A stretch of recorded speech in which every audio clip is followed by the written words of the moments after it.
listening to the Prescribed Films Podcast Network, home to hundreds of hours of free podcast entertainment.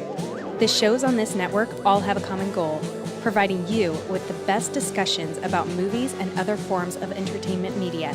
The PFPN hopes to fill your earholes with audio joy. Visit our website with links to all the other amazing shows at www.thepfpn.com. Thanks for listening.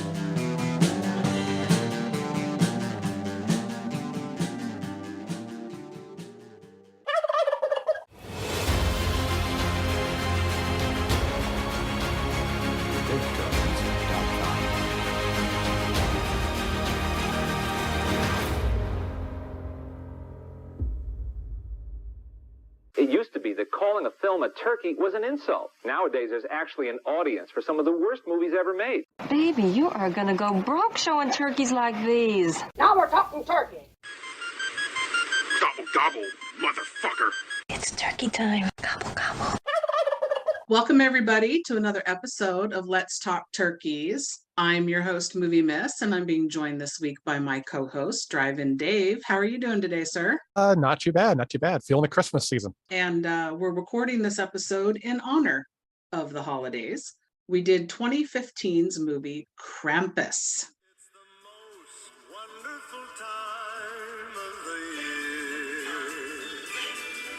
With the kids jingle bells. Merry Christmas!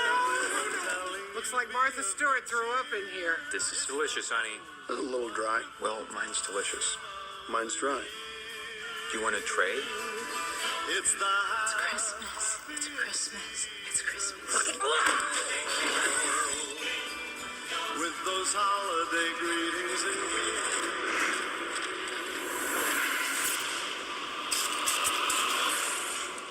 How we were going to survive Christmas with 12 people stuck in a house with no heat and no electricity. Or food. There's plenty of leftovers, Howard. Beer it is. It's the weirdest thing. There's no cars, no people. How long can this keep up?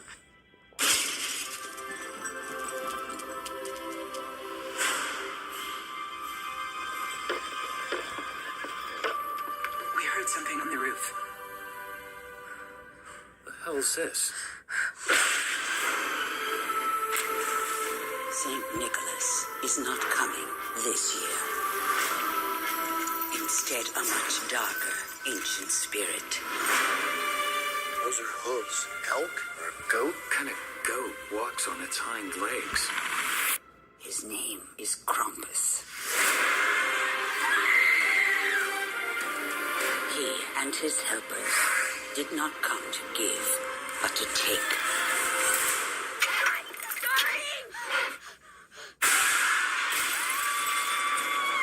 Everybody, hold on to each other.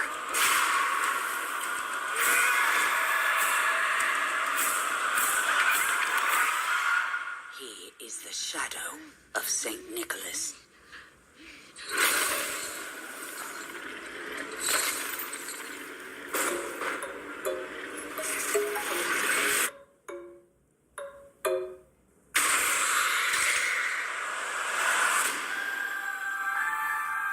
It's Christmas. Nothing bad's gonna happen on Christmas. I love this movie. How do you feel about it? I love it too. I mean, I love the director because he's directed two of my favorite movies, Trick or Treat and the almighty Godzilla King of the Monsters. So there's obviously a connection there with the director. I wanted to see it when it came out, actually, but it just kind of got swept to the wayside. And it was this year I saw it for the first time, this past October. Someone that I'm dating happened to bring it up and we watched it and I fell in love with the movie. Well, I'm assuming she brought it up because I happen to know Trick or Treat is like her favorite Halloween movie. Yeah, and it feels a little bit like you can kind of see some of the his style in this one. So you can kind of get a feel of like, okay, you know, Trick or Treat, and then you see this one, and you're like, oh yeah, it's definitely the same director.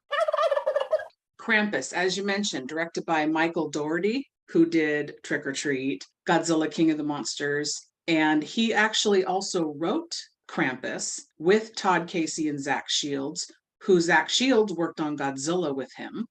Todd Casey does cartoons and animation, so I thought that lent itself perfectly to some of the silly bits we get in this movie. It does. And then of course, there's a certain part we will talk about in the movie that now that I know that he worked in animation, I think he obviously had something to do with that particular part. Yes. So a great team on this one. Now we're discussing it also because it's a turkey. Rotten Tomato critic score 66%, but audience only 51. Super bummed by finding that out, honestly. I am too, actually. I would have expected this to be a little bit more, a little higher, especially because it's like a lot of the fan scores are typically like you see like cult classics that the critics hate, but the fans love it. This seems to be the reverse, and I'm kind of curious what the fans didn't like. Yeah, agreed. I don't know how people aren't. Well, no, I do, because it's a horror comedy, and if you aren't expecting that going in, you're expecting one or the other, you might be disappointed. So I kind of get that, but I'm here for the horror comedy. It works for me all day, every day. I've become or I guess you say I'm becoming a fan of horror comedy. Like I wasn't into it in the beginning, and I'm not going to count Gremlins because I was a kid, and so watching that was a different experience. Lately, though, I've discovered more and more movies that are horror comedies that are like amazing. Like one of my favorites is Tucker and Dale. That is Tucker like and Dale versus Evil. yes, that is like one of the greatest horror comedy movies I've ever seen in my entire life. And up until this one, like now it's like almost neck and neck because I really enjoy the hell out of this movie. Okay, okay. So we're not putting Thanksgiving in there anywhere. Thanksgiving is that guilty pleasure that, I don't like to admit that I like it. I will freely, openly admit that I am a My Little Ponies fan, that I like watching Hallmark Christmas movies. I will do all that before admitting I like Thanksgiving. So Krampus, 98 minutes. PG-13 was the rating, budget of 15 million and a box office of 61.5. So people went to see it. They definitely, I mean, it earned its money back. So the brief thing that I saw in the notes was it was released in November. So I kind of, I think it was like around or after Thanksgiving. So that kind of makes sense of you probably getting those moviegoers that are like, okay, we want to go, get the hell away from the family. We're sick and tired of you dealing with these assholes. Let's go watch a movie. So you probably got that crowd that kind of brought in the money. So there is also, which came out after the movie, a prequel graphic novel called Krampus Shadow of St. Nicholas. And I happen to have it. Oh, nice. I have not read it yet. But it reveals people get spared by Krampus and are kept under surveillance. So I'm interested to jump in and read like his story and why he's doing what he's doing. I'm intrigued too. And I like that you could tell he's a comic book fan because he did this with Trick or Treat as well. Oh, There's Dory, I believe that there is a prequel or sequel or something in graphic novel form. As a matter of fact, there is. It's called Trick or Treat Days of the Dead. There we go. You can see it in his directing style, I think, a little bit too, that this guy is a nerd. He likes comic books, and I think that's why I love him even more. So let me ask you what version you watched, how many minutes it was. I popped it on and I had the 137-minute version. Okay, so what you watched was the original theatrical cut. Okay. I watched the 1 hour, 42-minute cut, which is the special edition or unrated, whatever they're calling it on the 4K release. So yes, there might be a couple of minutes of something where you're like, oh, I didn't see that part. So we'll see when we jump in here. Yeah, I'm curious now, like what they cut out, what I missed. All right, so top cast, we have this also, let me just say, this is a small cast and every fucking one of them shines. Yeah, I going in the first viewing, there was obviously a few familiar faces that I know and I love those actors. And then even some of the people I didn't know, like the kids, I loved them, that they did such a great job too. So this is one of those movies that surprised me of how good the acting actually was. Yes. So we have Adam Scott, Toni Collette, MJ Anthony, Stefania Levy Owen, and Conchetta Farrell as the top billed cast, and we can get to everybody else as we go. So the IMDb plot: a boy who has a bad Christmas accidentally summons a festive demon to his family home. Festive demon, yes. Okay. Right? That's not two things you usually put together. No, that's one of those like oxymorons, basically. It's like, what? Festive demon. He's hot and he's cold. He's a festive demon. So this movie, if anybody doesn't know, before we jump into the plot walkthrough, it slaps you in the face. It's pretty obvious. This is, and he says this in an interview, Doherty, this is just a simple movie about the true meaning of Christmas. Plain and simple. And he wanted to do that in a horror comedy way. I'm here for it. I think he delivered. As we get a little bit more in depth, there's some interesting things that I'm kind of curious about, like little nods to other Christmas movies that I'm kind of like, okay, was he a fan of this? It was just like a really, like the second time going back and watching it, it was really, I picked up even more stuff and I found I enjoyed it even more. That's how this movie is. So listeners, go back and rewatch this, especially after listening to us, of course, all the way through. Then go watch it again. Definitely. So our movie opens on a Frozen Universal logo, which I always appreciate when they incorporate. That is literally the first note that I wrote down, that I love when movie studios do that. It is so cool. Yes. And then we roll credits as the song "It's Beginning to Look a Lot Like Christmas" is playing. Beginning to look a lot like Christmas everywhere you go. And we see slow motion shots of a crowd in a huge store like a Walmart or a Costco trampling each other to get and grab stuff. Were you not having Jingle All the Way flashbacks? Yeah, that, and then like it's quite possibly a mandatory thing for every Christmas movie to have the shopping massacre scene. Which, it's complete chaos. On top of that, that would make a great horror movie, Shopping Massacre. Oh, okay. We need to work on that. Yes. So employees are falling off ladders. People are playing tug of war with toys and clothes. Security is dragging people by their hoodies. I love the security guards. They just were so funny. Like just like that. I remember the first one that popped up, the woman just cracked my ass up seeing her just drag. It was like, oh my Lord, this is great. It's complete just craziness. And then we get, bam, title card, Krampus. And then a fight breaks out. People get tasered. And then we see people getting photos with Santa. The kids are crying and the parents are standing there egging the kid on, like, get the good photo. And it's like, I've seen those people. Oh yeah, I think I've been those people, at least the kid.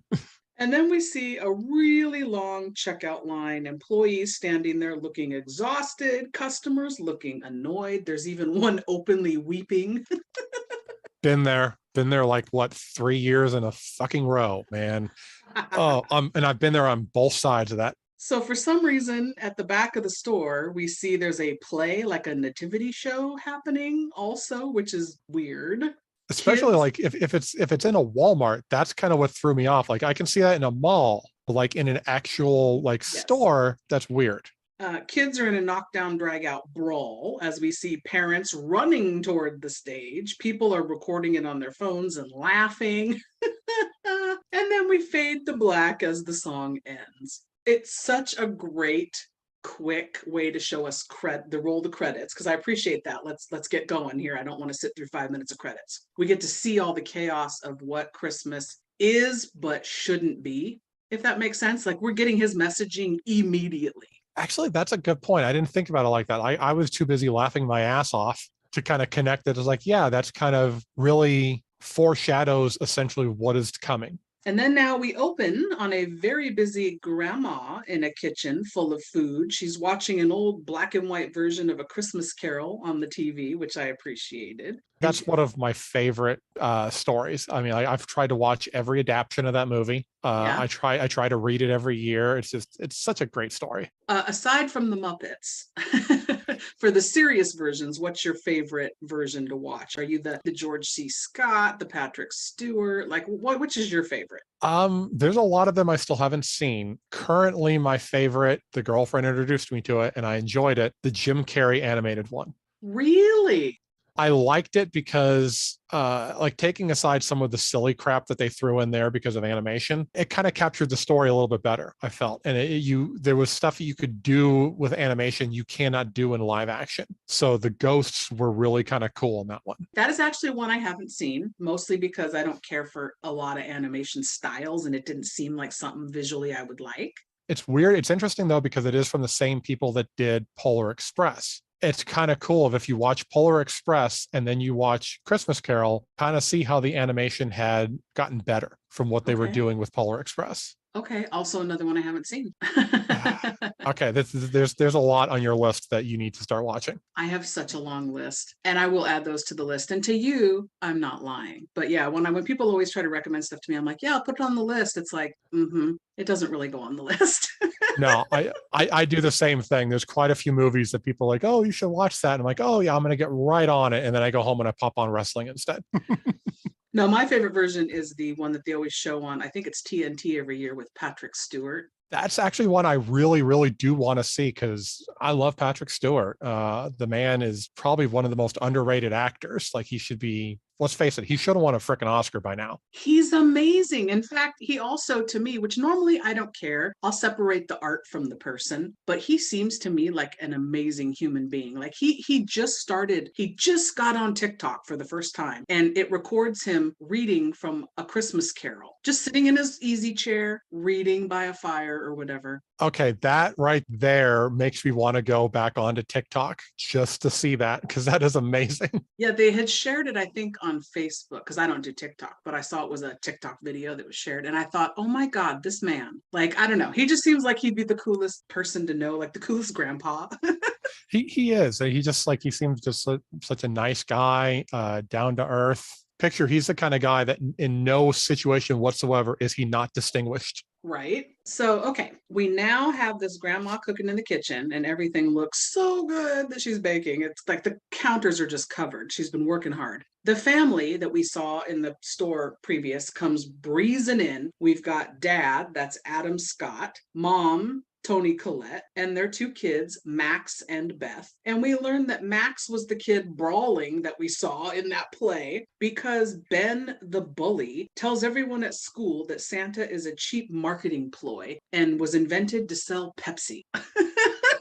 And that got Max really upset. And then the sister jumps in and corrects him and says, it's Coke. Which is technically true. And then again, because I know I'm doing the research, seen the movie 10 times, and I know what to look for now, there's a little throwaway line that happens here that you wouldn't really catch necessarily. That's very important to the story. So she says, it's Coke in a smart ass way, and I don't see why you care. And then Max just simply says under his breath, well, someone's got to. You caught that? Yep, I did catch that. And then if you know the grand theme of the picture, you're like, oh, here we go. See, little boy, he's the one that is going to care and try to keep it going, the Christmas spirit. There was actually quite a few, like going back on the second viewing, I was able to catch a lot of foreshadowing in the early part of the movie that's kind of setting up for stuff that's going to happen. And you're like, oh, okay, now I see what you're doing, you clever son of a bitch.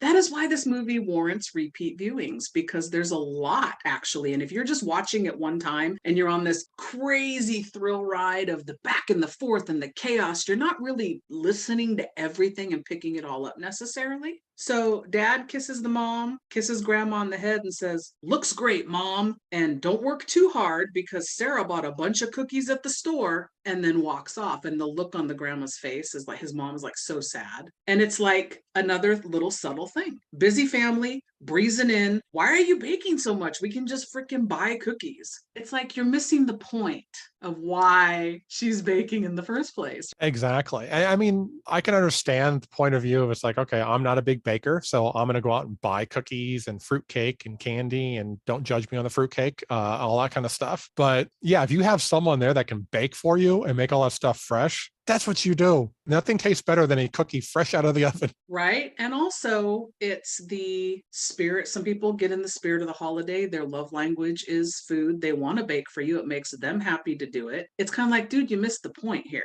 Your mom wants to bake for you guys because she loves you. So then he turns on the TV, which is weird because she was already watching Christmas Carol.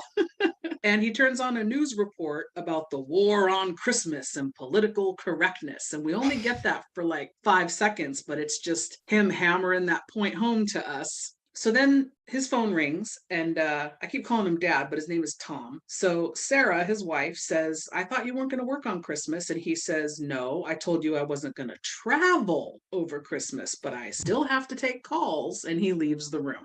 Some people have to do that. You have to work. You have no choice. You have to take the calls. But I think it's a little subtle way of, Doherty saying, hey, he's not connecting with the family here. He's too busy working. Yeah. I mean, my mom used to work all the holidays. For a brief period, I worked all the holidays. And you understand, you get double pay and holiday pay and all that kind of crap. So that makes sense, especially like when you look at their friggin' house, thinking back on it, like the wife should have like maybe kind of stepped back a little bit of like, hey, you obviously came from a trailer park. I'm the one paying the bills and giving you this big house. Shut the hell up and let me work. You obviously came from a trailer park.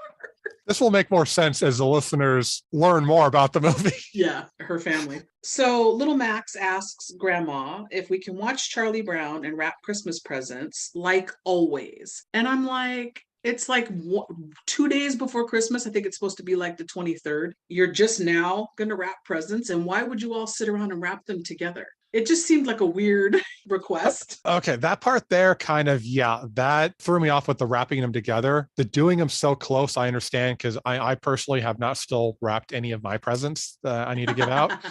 And then watching like some of the old school Christmas shows, you would see how they would like decorate the Christmas tree on Christmas Eve, which again is like that and Jingle All the Way. It's so weird. It is, because it's like, why are you going to put all this effort into basically decorating something that you're going to take down in like 2 days? So Tom, Max's dad, tells him after what you pulled, you can do it on your own, meaning I guess the brawl at the store, but do it quick because your cousins will be here soon. That's when I went, oh, okay, they're wrapping the gifts for the people that are going to show up. But again, time crunch, you're hurrying, rush. That's the message that we're supposed to be getting. These people are super busy. They don't have time to sit and relax and enjoy the holidays and the process, everything that goes into it. So Sarah now is hanging the family photo to keep up appearances of her happy family that they took with Santa. I loved that. So Max is talking with his grandma, who she speaks German. We learned she's German, and she's only speaking German, and he understands her, little Max, and even translates for her at some point. And she asks him if he finished his letter to Santa. And he says he started it, but he didn't know what to ask for this year. Then we get mom and daughter real quick, Sarah and Beth, arguing over where the visiting relatives are going to sleep. And again, I'm like, damn, this family is way too busy to be hosting Christmas because their cousins are about to arrive and they haven't even set up and figured out what they're going to do with them. Especially if you know how annoying your family coming in is going to be, you have like a plan already set up of like, okay, this is your part of the house. You stay over there, don't interact with me, and we'll live over on this side. 100%. And it's a big house.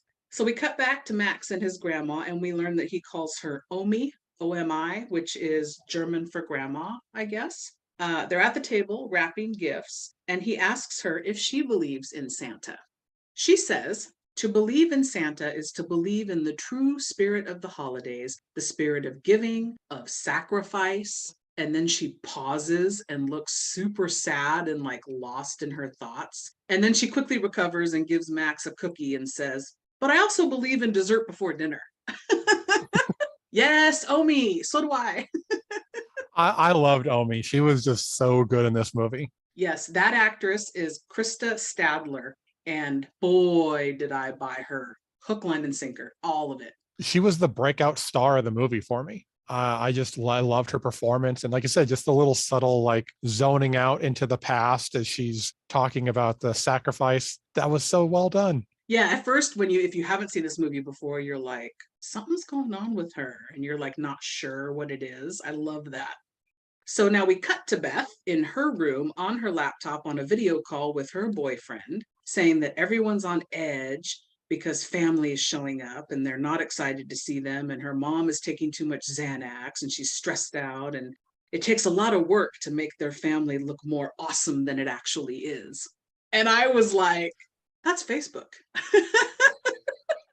That's social media in general. A lot of work to make us look awesome. But I love the fact that it's like going back on the second viewing, I kind of see now like, okay, yeah, everything that's going on with them does kind of feel like a little bit of a facade. This isn't exactly how the family is when the other family shows up. It's like, no, you guys are a lot more screwed up than you think you are. And you can tell also, especially this scene with her talking to her boyfriend hits home what we've been suspecting, which is these people are all disconnected. We're not feeling their familial connection, the love, the happiness and joy of the holidays. We're feeling complete chaos, and I don't like these people, the drama. We're feeling it. So the boyfriend says, well, why don't you come over to my house, get away from everybody? She says she can't, even though they're only 4 blocks apart. So apparently he lives super close. So then I like this. The house visibly like rumbles a little, like shakes, because the big truck is pulling up outside with the family. I was like, holy crap, what does he drive? We get to see it later, but I was like, damn.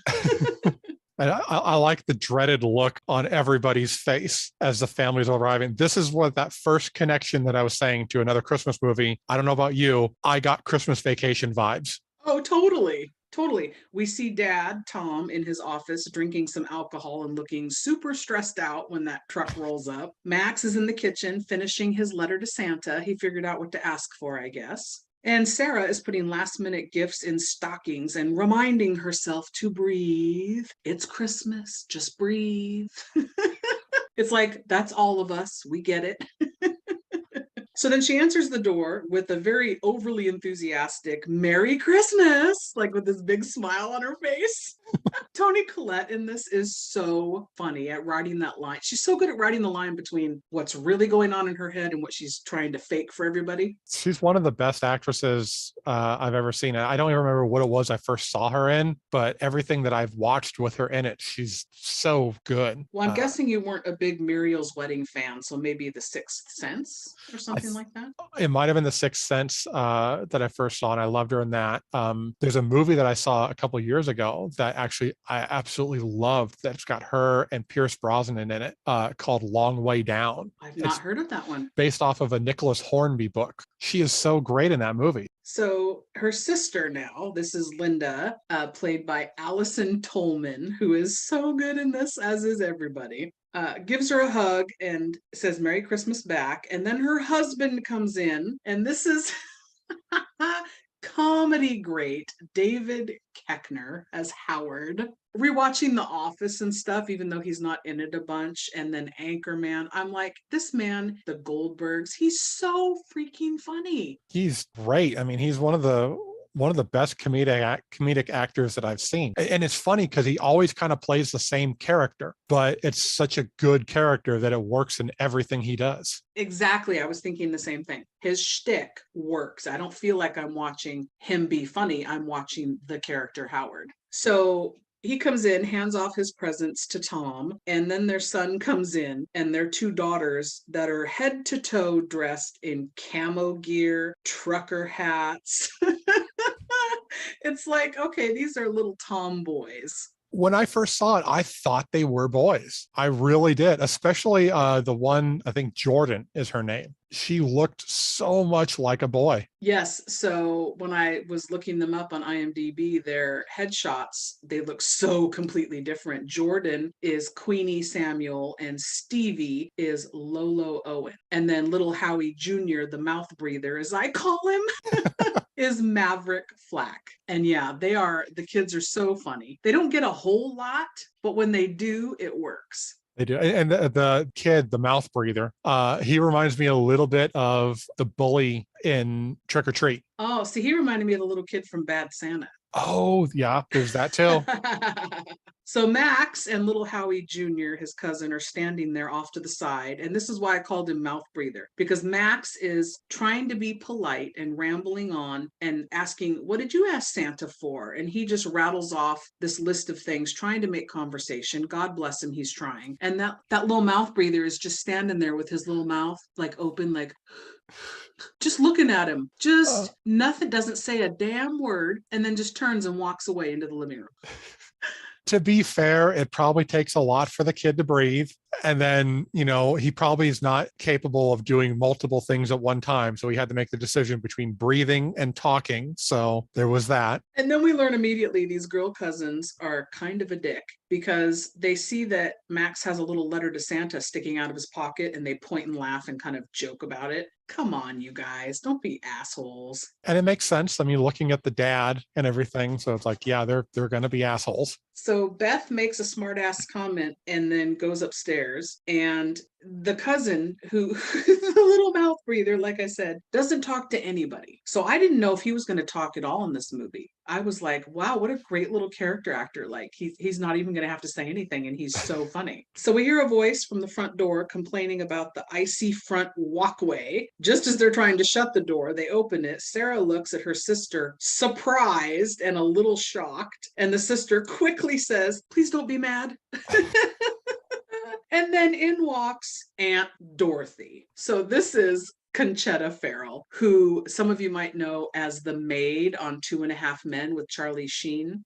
She was in Mystic Pizza long, long ago. She's been in a ton of stuff, and she is a fantastic comedic actress and dramatic, if you ask me. She's great. I believe she was also in Mr. Deeds with Adam Sandler. Probably. She's been in a lot. Because I think that's the first time I ever saw her. And then, now I automatically go to 2.5 Men, which I don't even like that show. Well, but she was hilarious. She was amazing. She's no longer with us, but man, some great roles. So this is funny because Sarah, we can see, is annoyed and she fakes the Aunt Dorothy, great to see you. It's like, how does Aunt Dorothy not see right through that, right? She must. So she goes, yeah, well, your sister's no Mother Teresa, but at least she swings by every once in a while to make sure I'm not dead. And then she tosses her big ass fur coat at Sarah and says, where's the nog? We all have an Aunt Dorothy, right? Yeah, I think we all have an Aunt Dorothy. Oh, Aunt Dorothy, it's so great to see you. Yeah, well, your sister's no Mother Teresa, but at least she swings by every once in a while to make sure that I'm not dead. So where's the nog? I need to get Mary. She passes through a very festively decorated dining room and Aunt Dorothy, and she says to herself, it looks like Martha Stewart threw up in here. Lord Almighty. Looks like Martha Stewart threw up in here. Because I think I literally thought the same thing the first time I watched it, and then she just said it before I even got the thought out. Yeah, hitting home the point that Sarah's trying super hard. So Tom now comments that they forgot the baby or the small child. Where's your smallest child? So the sister sends Howard out to go get the baby that they forgot in the truck. Sarah takes this moment to bitch at her sister Linda about bringing Aunt Dorothy, saying what a nightmare she is. This is so funny. Linda says, it's not my fault. Aunt Dorothy tricked me because she came to visit and brought her suitcase. And I was cracking up. It's like, okay, Aunt Dorothy brought the suitcase, inviting herself along, which is rude. However, she comes off with this hard exterior, but how lonely is she that she wants to spend the holidays with her family? And how sad for her that she has to trick them into inviting her. Like, all kinds of emotions watching this horror comedy movie. It was so weird. It was. And it kind of makes sense of, like even the people in your life that you don't want to be around because they bitch and complain and moan all the time. Even they get lonely and want to bitch and moan and complain around other people. Yes. So then, of course, we get the little tag on this conversation, Sarah saying, well, you made a mistake with the Aunt Dorothy thing. And Linda says, you think everything I do is a mistake, and walks off. And then we get Sarah making the, you're not wrong face. So we see that Linda is not getting approval from her sister. She feels judged by her all the time. And Sarah does do that because she's agreeing with the facial expression she makes behind her sister's back. A lot happening here. Doherty, so smart. He did a good job because especially he does capture the fact that I don't have any sisters, but with a brother, yeah, there's sometimes where you kind of get that feeling like, your sibling is disappointed in your actions or judging you and, all that kind of crap. And you're kind of judging them back. And it's just, it gets worse during the holidays. Yeah. So the men come back in now with the baby and everybody sits down to dinner. And at dinner, Howard thinks his son is hysterical, Howie Jr., the mouth breather, because he belches out loud at the table.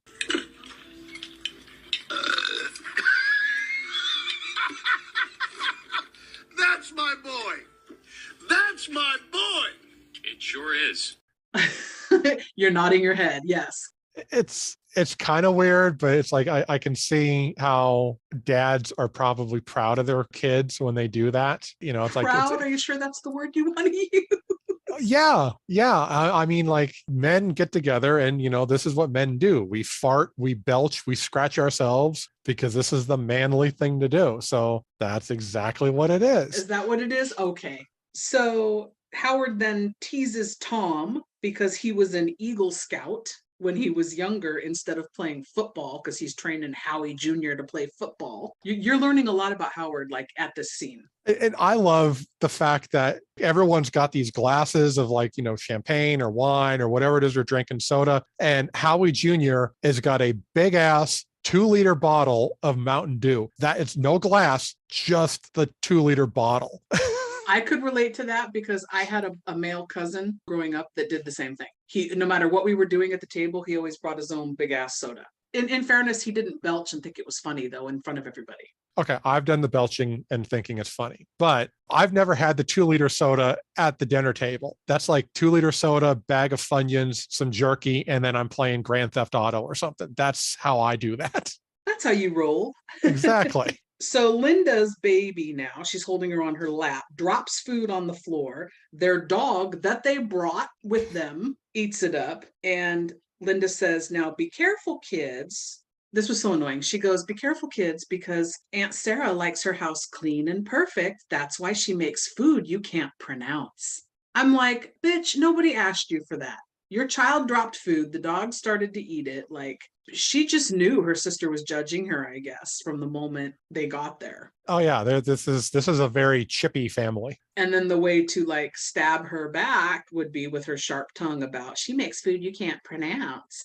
So I do like, though, I will say, Sarah comes right back, doesn't even skip a beat with, well, I thought you'd like a break from your macaroni and cheese with hot dogs. Ouch. Ouch. I mean, that's a good line, a good comeback and stuff, especially because it's like, again, that gives you that whole trailer park vibe. Right. It is annoying to me in the sense that this person is doing everything she can to pull this together and host for you and went to the trouble of cooking all this great, complicated food. As a person who cooks, I know. And all you can do is complain and snap at her and whine about things and be jealous and bitchy instead of just enjoying that your family has you over and made this good food for you. I was a little bothered by that. Like, how petty are these people? Just eat your fucking food and enjoy. Yeah, well, especially because it's like, it's not like just because you can't pronounce the food, it's not going to taste good. I mean, I can't pronounce Worcestershire sauce properly and it still tastes delicious. So Aunt Dorothy immediately interjects after the mac and cheese comment because she goes, well, I thought you'd like a break. And Aunt Dorothy's like, well, you were wrong. Who doesn't make a ham at Christmas? What are you now, a Jew? That line was so like, I didn't see it coming, but once she said it, it was like, yeah, she would say that. Fucking funny. Careful, kids. Remember that your Aunt Sarah likes everything to be clean and perfect, and that's why she makes so much food that you can't pronounce. Well, I just thought you guys might like a break from macaroni and cheese with hot dogs. Yeah, okay. Well, you were wrong. And who doesn't make a ham at Christmas? What are you now, a Jew? So Sarah says, you know what? Maybe it's time for dessert. And she just gets up and leaves the table. So the girls now, the sister cousins, there's Stevie and Jordan. So Stevie seems to be the big mouthpiece of the pair. She's the one that gets all the lines. She calls Max Maxi Pad because he's younger than them and she's just being a bitch. Tells him Santa's sleigh crashed in the mountains. We heard it and he shattered his legs. We heard it on the news. So he had to eat his reindeer to survive. Just giving him shit, I guess, because they figured out he still believes in Santa. So Beth tells Max, don't do anything, you know, because Max is getting ready to say something. Beth's like, calm down. Tom tells the kids all to knock it off. I appreciated that. At least one adult with a level head at this table. Howard says, oh, they're just playing. So he's defending his kids. And I'm like, no, your kids are assholes, bro. Yeah, no, they were terrible, terrible kids. So in the kitchen now, we see Sarah torching her creme brulees.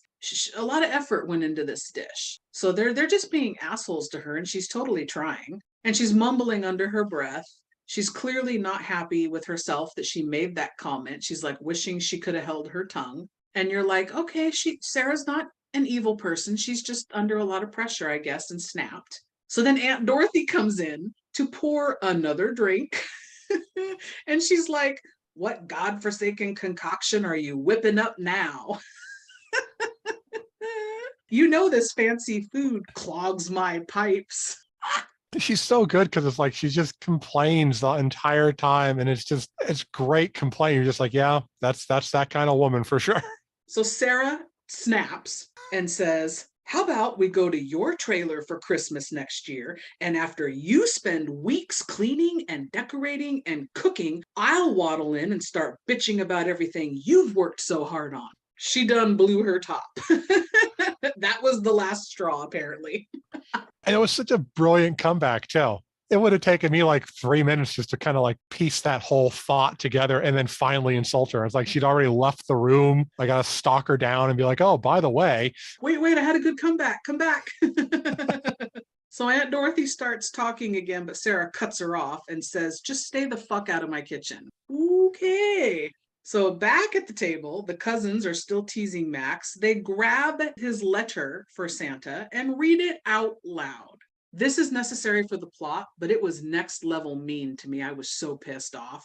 I was too, and I was disappointed that nobody, like Tom didn't get up and snatch it out of their little fucking hand. Yeah, it's like I would have expected somebody to have said something of like one of the parents to be like, hey, okay, guys, knock it off. So like even like, okay, I figured Howard's not going to say shit, but you know, at least the mother could have said something. So back at the table now, we get the Santa letter reading. He says he wants him and his sister Beth to hang out more because he doesn't have a ton of friends. And then they cut to him and Beth, and you see Beth's face looking kind of sad, like, oh, my little brother wants to hang out with me. Oh, it's cute. We get, he wishes his mom and dad could fall in love again and not be upset so much. That part hit a little like, okay, that's pretty sad. Right? And then when they cut to, and this is why the parents, I guess, don't interject. We cut to Tom's face and Sarah's face, and they're like, wow. Then he wishes things weren't so hard for his aunt and uncle, meaning Linda and Howard, and wants Santa to lend them a hand. Then there's a pause, and Stevie says, screw you, Dad does not wish we were boys. Doesn't he, though? Doesn't he? That's the thing I noticed the second time watching it, that is like, there's a lot of hints going on in this movie that make you realize Howard wanted boys. He did not want girls. So Max leaps up, fights the cousins for the letter. Tom jumps up, pulls the kids off of each other, and Sarah brings dessert. Max says, I just wanted Christmas to be like it used to be, but forget it. I hate Christmas and I hate all of you. And he runs off. Man, this poor kid. He got like the embarrassment and then just dealing with the family. And then, oh yeah, I don't know about you, but sometimes I'll watch a movie and there'll be like that uncomfortable moment that makes you not want to watch it. And you're just like, this is my snack break time. I'm going to get up, leave the room and get my snack because I don't want to see that. That was kind of the first viewing. That was that moment for me. I was like, oh, this is just too uncomfortable. Yep. And then Aunt Dorothy puts a pin on that by saying that kid deserves a prize just for telling the truth. She's not wrong. No, that's the beauty about Aunt Dorothy is that, okay, everything she says is bitchy, but she ain't lying. So we cut to Max upstairs in his room crying, and his dad comes in. Tom says they're leaving right after Christmas, so you only have to get through 3 more days. What? That's got to be like 23rd, I think, because what? 3 days? But they're leaving right after Christmas. They must have had a far drive is what I was thinking. Why would they come and... I think in my head, I kind of calculated it out as like, is he saying 3 days? Because, okay, they show up on the 23rd, like nighttime on the 23rd. Then they're going to spend the 24th, 25th, go back and like the morning on the 26th. So you kind of count those 2 days as one day. Yeah. So I love that he just flat out says, And he's so young to have this thought. He's like, I don't get why we have to put up with this crap just because we share DNA. Why do we have to take shit from these people just because we're related to them? I really like this conversation because it does kind of bring up the interesting point of that like I always like to tell people, it's like, well, family, okay, you love them, but you don't always got to like them. But then it's like this whole conversation between Max and his dad is like, yeah, it's a good point. If it's like, okay, well, do you still have to love them even if they're assholes? It's like, really? You're required to? Right. Tom says, well, because that's what family is. It's people you try to be friends with, even though you don't have a lot in common. And I love that Max is like, but why? And Tom says, because, well, okay, you got me there. There is no why. It's just because they're family and that's it. Period. End of statement. It's a great point because it is like when you think about it, like, okay, why are you doing this? There's no logical reason for it. You have to. But he does come back and say, Tom says, well, maybe it makes us work a little harder to find what we do have in common with these people. Fair. He says, put everything aside. Think of other people for a change. Friends, family, even the assholes you normally can't stand. Tom tells Max that he should still mail his letter to Santa, and he leaves. Max gives his letter a look over, and then I have to say, I paused it because I wanted to see what the rest of the letter was that we didn't get to hear at the table. I should have done that. All right, well, let me enlighten you. Please. The back of the letter said, I wish everyone liked having Aunt Dorothy around more because I think she's pretty funny, but I also wish she'd stop pretending that she hates hanging out with us. Oh, that's great. This is literally like the Christmas gift that keeps on giving. The more you watch it, the more you learn shit. And then the cutest little ending of the letter is, thanks for giving me Omi. Aww. Okay, so next he puts his letter in the envelope and then he kind of thinks about it for a minute and he gets mad and he rips it up and shreds it and tosses it out the window. We see it float up into the night sky as a storm starts to roll in overhead, and it's really already snowing outside. It's like everything's blanketed already. More is coming. It starts to get really windy and it knocks the power out all over, we see in the neighborhood. A la Home Alone. Next, we see it is the 23rd in this little advent calendar that they use to show the passage of the days, which I appreciated. That was fun. Again, another nod to Christmas Vacation. So we see the snow is very thick, still storming, and the power is still out. Sarah is complaining about how all 12 people are going to survive in this house. What are we going to do, all of us stuck in here with no power? Max interrupts to tell the parents there's a snowman in the yard that he didn't build. Where did this snowman come from? He's very confused, and the parents are like, meh. I'm sorry. I understand you've got trouble going on with your family and the power's out and shit like that. But if a random snowman pops up in my yard and no one in the house built it, I'm gonna freak the fuck out. That is some scary shit. And then Tom and Sarah discuss who is home likely of the neighbors, who's out of town, who's probably home. Then they get a knock at the front door, and it's a delivery guy with a fruit and cheese basket. And Linda and Howard answer the door because Tom and Sarah are off having a conversation. And Howard sees this giant red cloth bag filled with boxes. It's red and gold and very festive. So he just grabs that, drags it in, and puts it by the tree. Bad idea, but they don't know. They don't live there. And at the same time, it's like, I think anybody, if there's a random sack of gifts or what you assume to be gifts on your door, you're bringing it in. I'm all about the random sack. Yeah. That doesn't sound right. I was going to say somewhere you need to put in like the little voice clip of Quagmire going giggity. So Beth now asks her parents if she can go check on her boyfriend because he's not texting her back. And Aunt Dorothy interjects. This is so great. The kids nowadays have no patience. She's not wrong. She says, I forget what the line was exactly, but she's like, I had to wait 2 years for a response because her boyfriend was in the military or whatever. Tom tells Sarah to just let her go. She's fine. And Sarah says, fine, you can go, but be back in an hour. Meanwhile, Omi has brewed some yummy looking, like authentic hot chocolate at the fireplace. Little serving tray with goodies, and she's pouring the hot cocoa for everyone. Love her. So Max translates because she speaks German. She's saying, hot chocolate makes everything better. I've always got hot chocolate on the ready when I have to go out and shovel the sidewalk. Hot chocolate is right there so I can come in and warm my ass up. Right? Makes everything better. And then I like this too about the movie. The first fade, we get a fade to black after the opening credits from chaos into movie. But for the rest of the movie, when it fades, we always fade to white.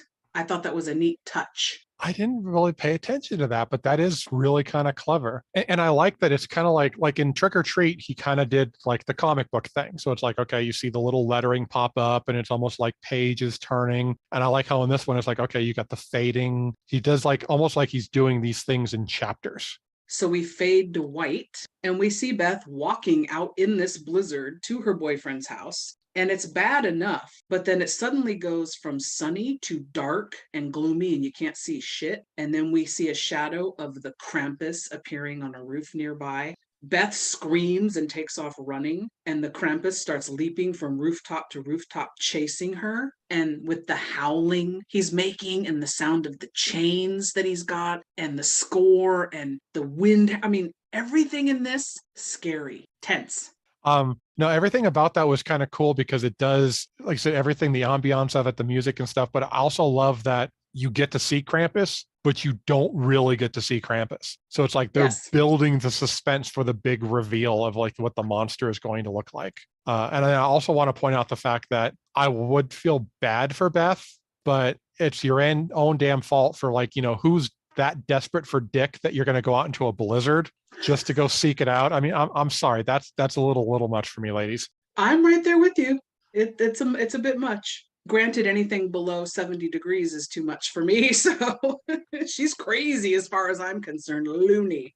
So she comes to an abandoned delivery truck in the street and sees a dude sitting inside, the driver, frozen in mid-scream with his mouth open, which is hilarious and terrifying simultaneously. Well, it's like, I think my first reaction was like, I laughed. And then I was like, ooh, that's pretty creepy. I like it. Right? Because you're like, what the hell happened that he froze screaming? So she crawls under the truck to hide from this. She doesn't know what it is, the Krampus.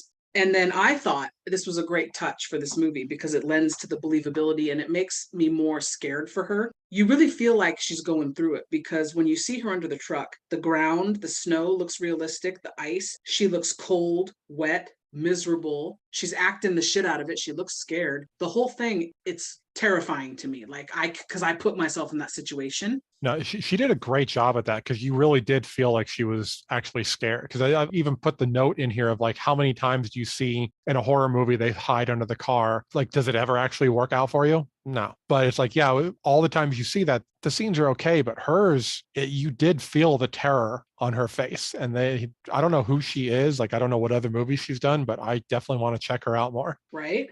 So the Krampus now lands on the ground with a thud and starts to circle the truck. And you see the hooves, and it's just 2 feet. He's walking on his hind legs. And you see a little bit of the chains and the robe dragging and the breathing sound he's making. It's so freaky, especially when you are watching it for the first time. And like you said, the anticipation of what the hell is this?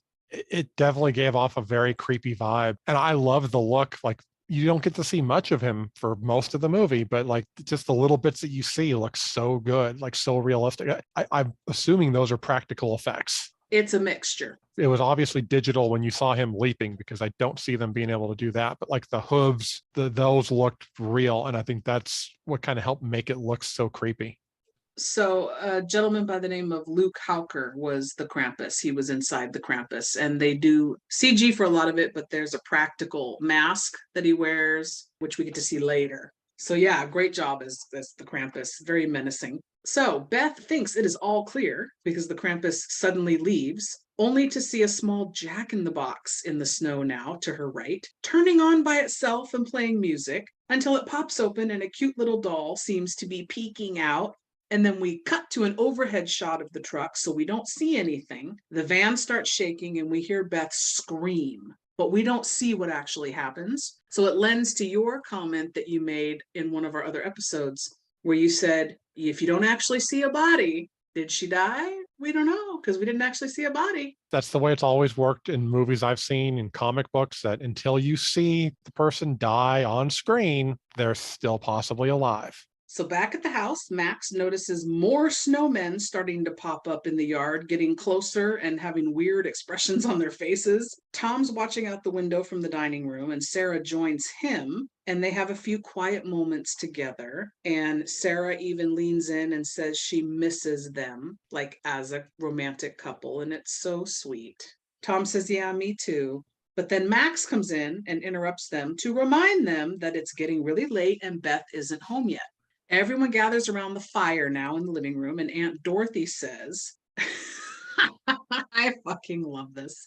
Also, because I like the word bum. She says, if I was a bum freezing on the street right now, I'd just end it. Even on a nice day, you wonder why they bother. Brutally honest Aunt Dorothy. She's like one of those people that has no filter. Like anything that pops in her head is coming out of her mouth. So Tom comes in and asks Howard if his Hummer can get through this mess outside. And you're like, oh, Howard's got a big old Hummer. That's why the house was shaking. And like when that reveal, you're just like, yeah, that makes sense. Howard says, of course it can. And they decide that the men decide they're going to go pick up Beth at the boyfriend's house and just drive around a little bit, do a little bit of recon, see what's happening out there. Omi stops Tom, her son, and says, it's too dangerous. Don't go. Tom says, everything is fine. We have to go. And they leave as Max grabs Omi's like visibly shaking hand. And so you're like, she knows something is way off right now. So Tom and Howard drive off in the Hummer. Howard says, if you didn't already clock Howard for who he is, he says, global warming my ass. It must be -20 out here. Yeah, bro, that's not how science works. No. And I love the fact that it's like he's just such the stereotypical redneck character. Like I fully expected there would be a scene like when they're driving off on the Hummer and then you just see the little nuts on the back of the truck. And the mud flaps with the girl in the pose. Yeah. So they stop now when they see an abandoned snowplow truck in the middle of the road. They notice the glass of the windshield is punched inward, like something from outside came in. They grab guns out of the back of the Hummer and they take off on foot. Back at the house, Sarah and Linda have a heart-to-heart by the tree, and it ends up with them saying that they basically really do miss each other in their lives, and things are not always what they appear to be. So then the moment is interrupted by noises coming from the attic, which Sarah chalks up to squirrels.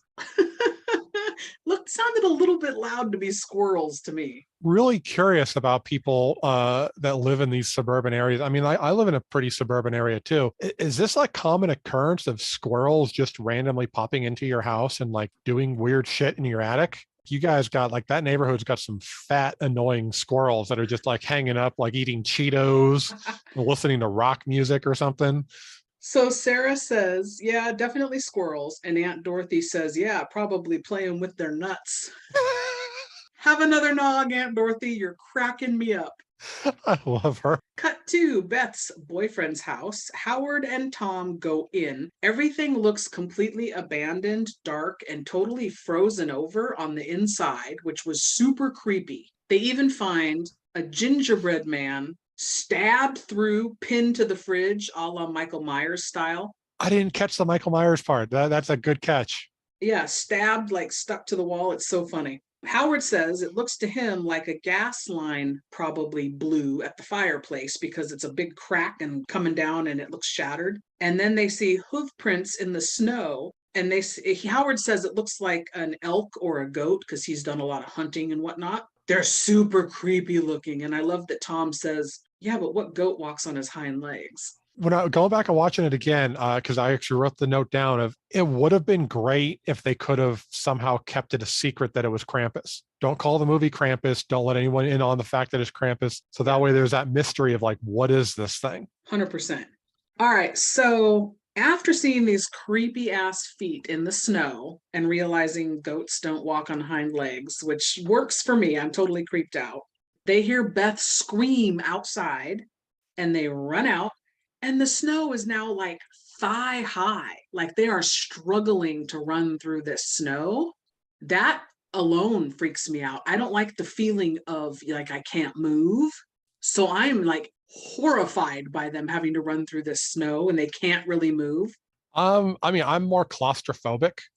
So if it gets to the point where it's like I can't leave the house, then I would probably freak the hell out. But it's like as long as I can get outside, it's like the snow's like waist deep. I'm like, it's okay. Get one of those like little things that are supposed to warm your hands and put it in, my underwear to keep my boys nice and toasty. And then I'm good. I can handle it. Must keep the balls warm. So Howard gets attacked by something we don't see under the snow. Okay, I have a thing about water. Like when you can't see under the water, you don't know what's there. This gave me that same exact feeling, and I didn't think it would. You don't know what's attacking him.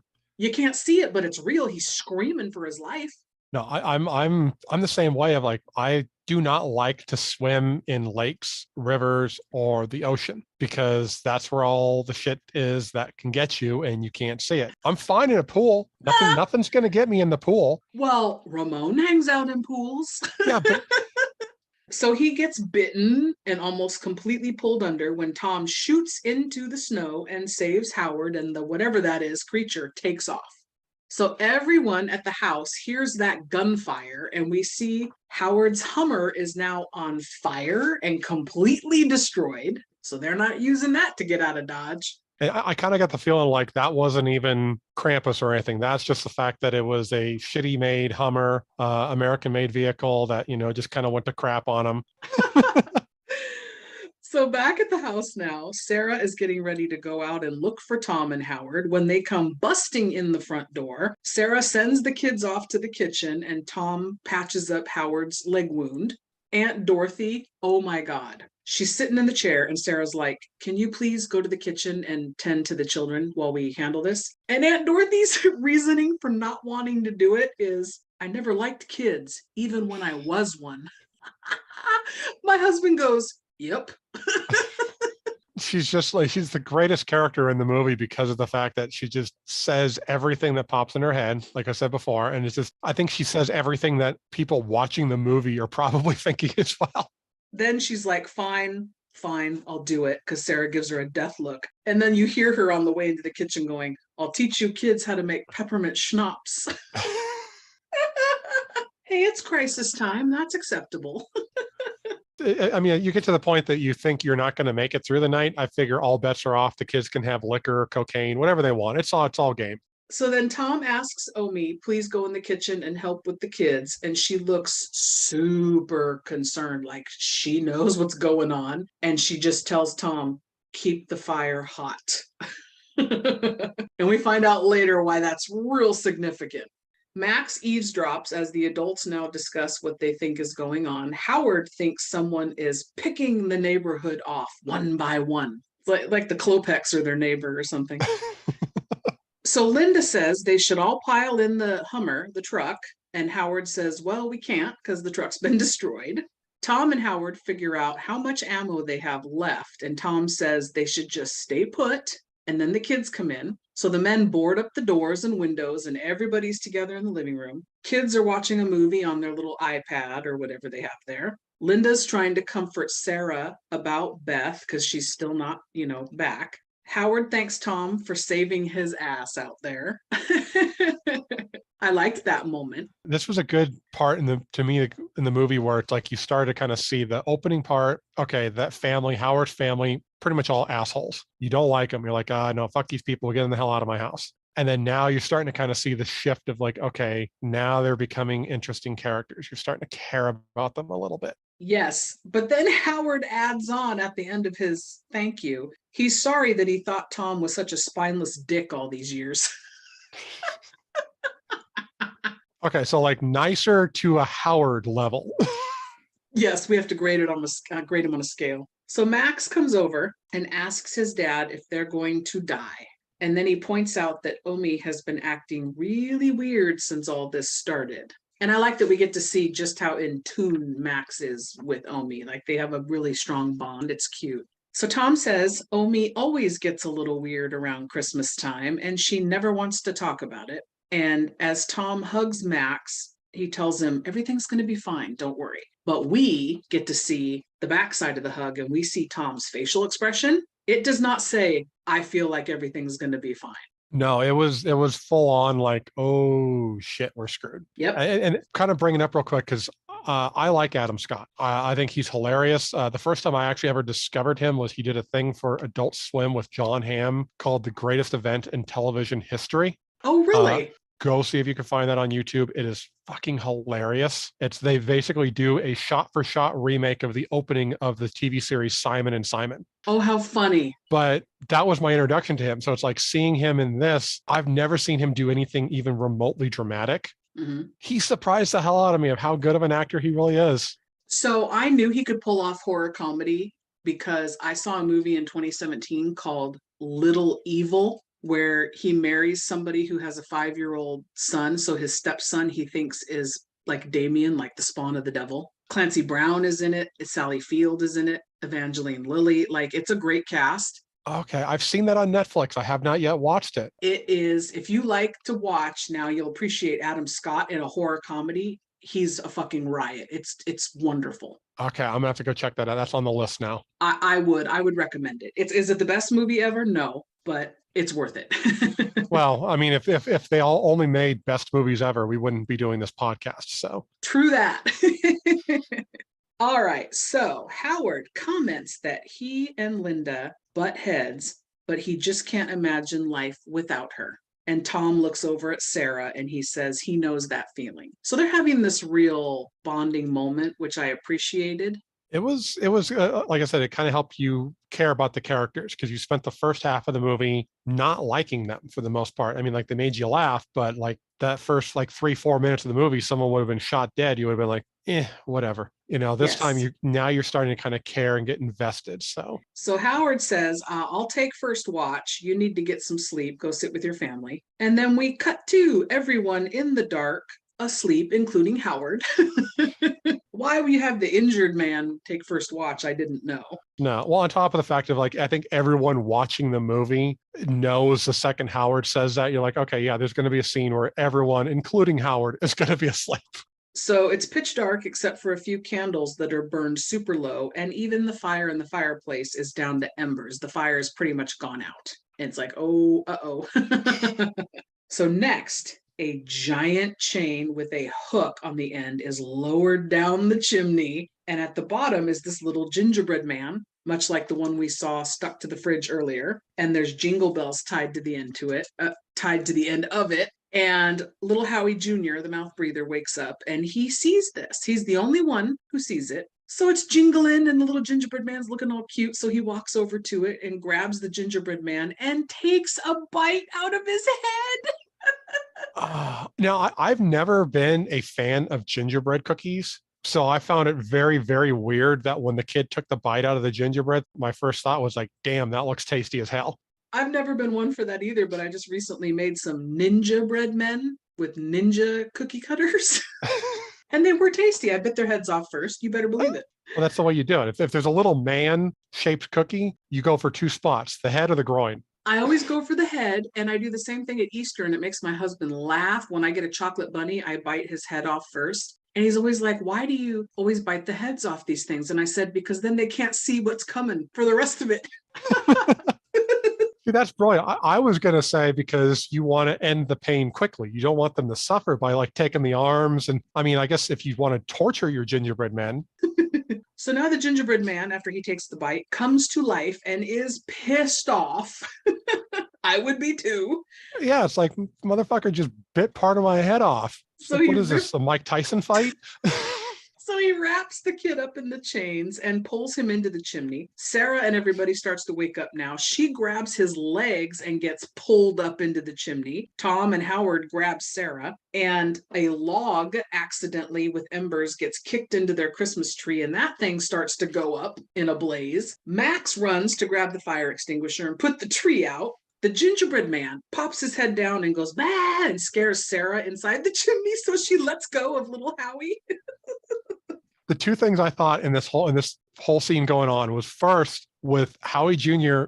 getting sucked up and like lured in by the gingerbread man and then sucked up through the chimney. I don't know about you, but I got Willy Wonka vibes. Totally. I see that.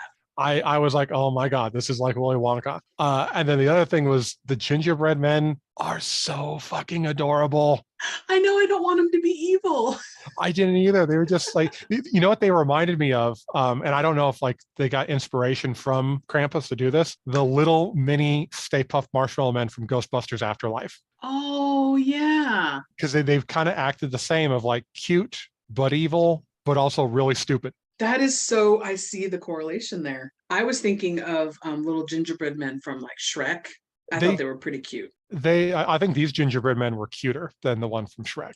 So Howard now says it's all his fault because he fell asleep that this happened, and everyone is visibly upset and shaken as Omi restarts that fire and says some stuff in German. Tom translates now and says, it's all our fault. That Omi is saying it's all our fault and he's come for us all. And Sarah's like, he who? Omi then tells them the story of what happened when she was a child. And as she tells the story, we get narration and we get to see the animation that goes along with it.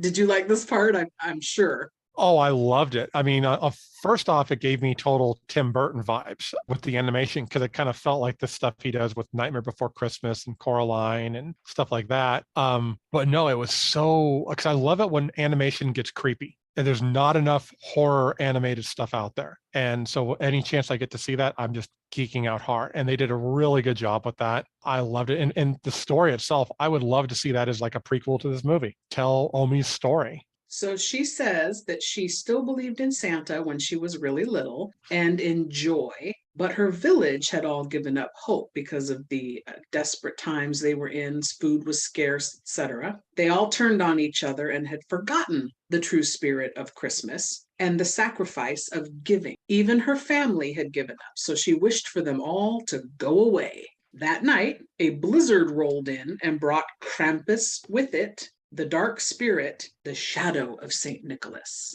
The interesting thing about that was watching it the second time and knowing what's to come. When she says the shadow of St. Nicholas, that makes the reveal of what Krampus looks like so much more impactful. Because now I'm like, okay, because I didn't like the design when I first saw the movie. I was like, no, I'm not digging this. Now I kind of get what they were going for, and that makes it so much cooler and creepier. Agreed. The very skewed, weird facial expression that's on Krampus's face is very creepy, as like an opposite of Jolly Saint Nick. It is. He's like the anti-Santa. So Omi says she heard Krampus and his helpers dragging her family into the underworld. She thought she would be next, but Krampus spared her and left her a reminder of what happens when the Christmas spirit dies. Krampus didn't take me that night. He left me as a reminder of what happens when hope is lost, when belief is forgotten, and the Christmas spirit dies. We see Omi now holding an antique-looking little bell that says Krampus engraved on it, and she starts to cry. Howard says that here he thought he was the only one losing it. And why are we listening to this senile horse shit? It's like, yes, Howard, because everything else that has happened to you so far makes total sense. So let's not believe the old woman and her story. It's perfectly timed, though, for a horror comedy as well, because you get this impactful, solemn, horrific story and then a crack up right after. Like you're laughing immediately after. And it's what's great about it is that all good horror comedies do not take your story seriously. And that's exactly what's going on here, is like they're trying to give you a serious representation of the story, but at the same time kind of laughing at it and saying like, yeah, this shit's funny. So Howard takes his gun and he opens the front door to go outside, and we see that there are a lot more snowmen Suddenly in the yard, creatures are dodging in and out from behind them, like cloaked, and they're making noises. And it's super scary, if you ask me. It was, but at the same time, I had a nerd flashback to an episode of Doctor Who. Oh, okay. I don't have that reference because I've never seen it. So Sarah slams the front door shut, and Max asks Tom, well, what do we do now, Dad? Tom says, we keep the fire hot.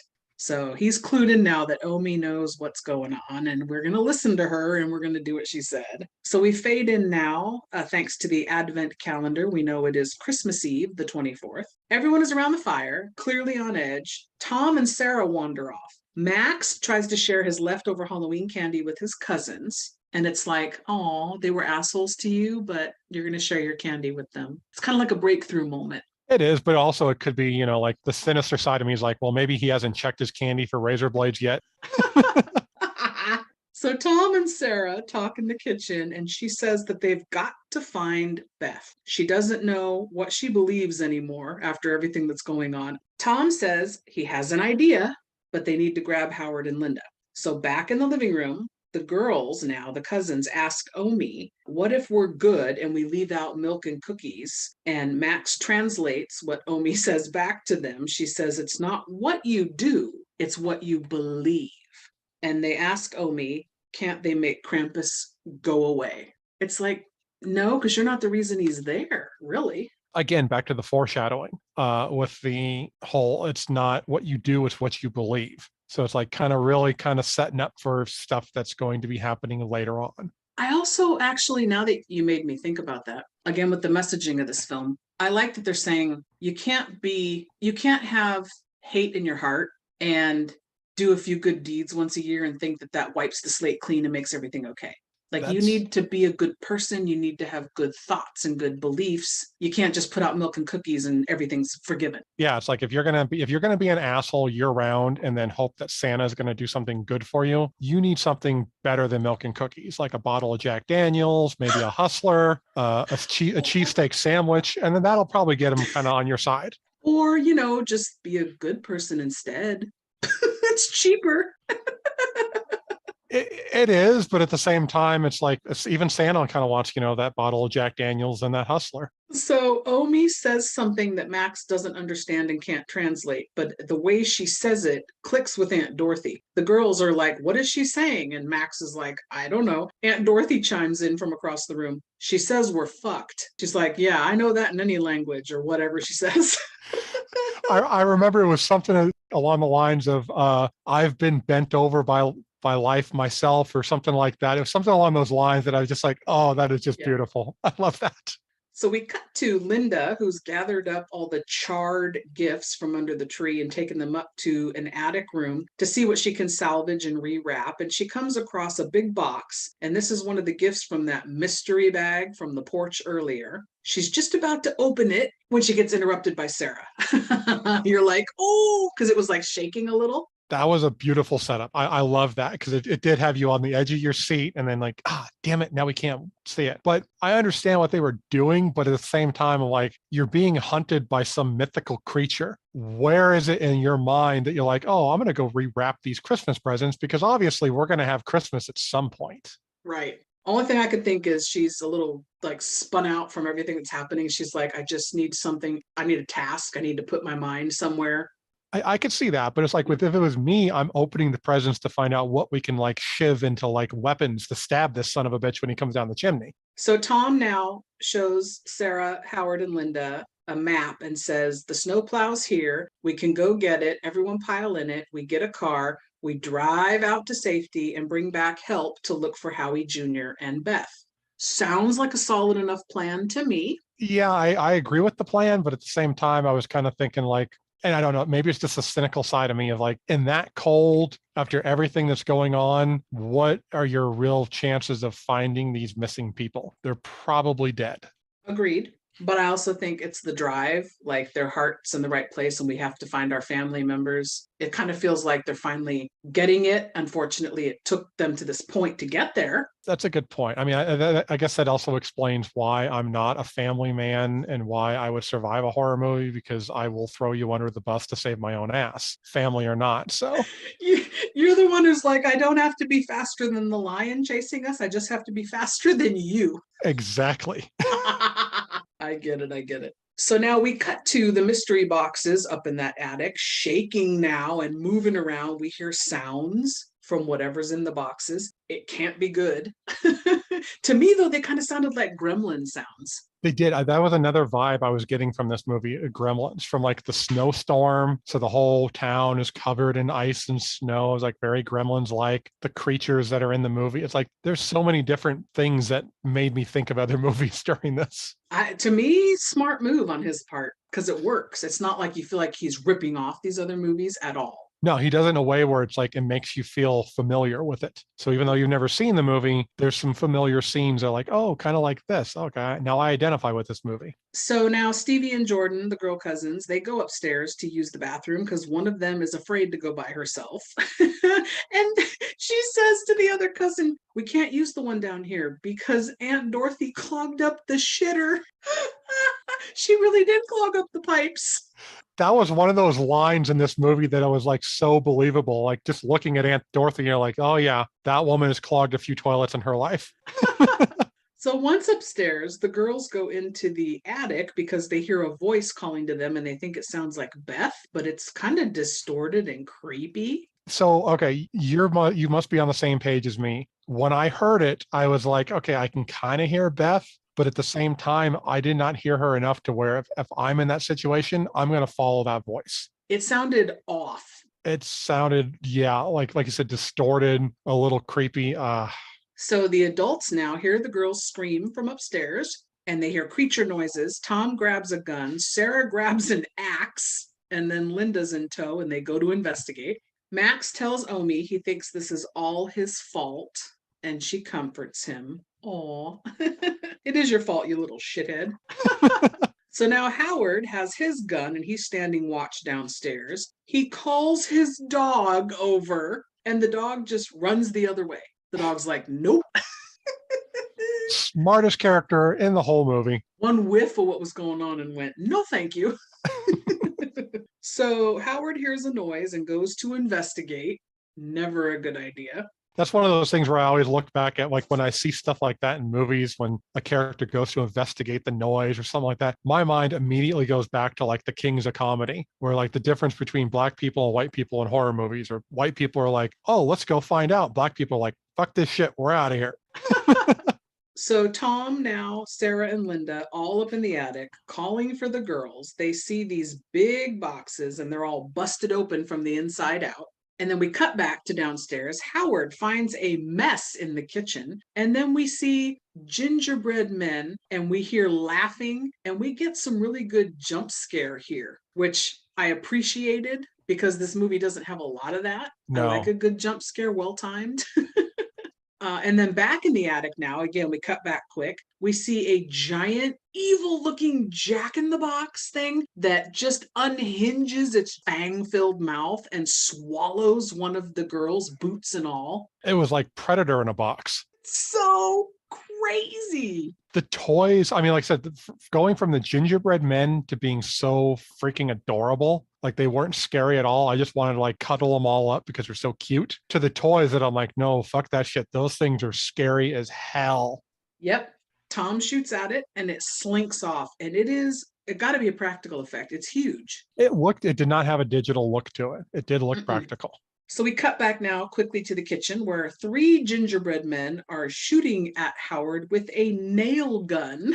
And he blocks it with this wood cutting board. And then he sees that there's an oil lantern on the counter right by them. So he shoots that and it explodes and catches them all on fire and they fall to the ground. One of them, their head comes off and they're going, ah, and they're like flaming.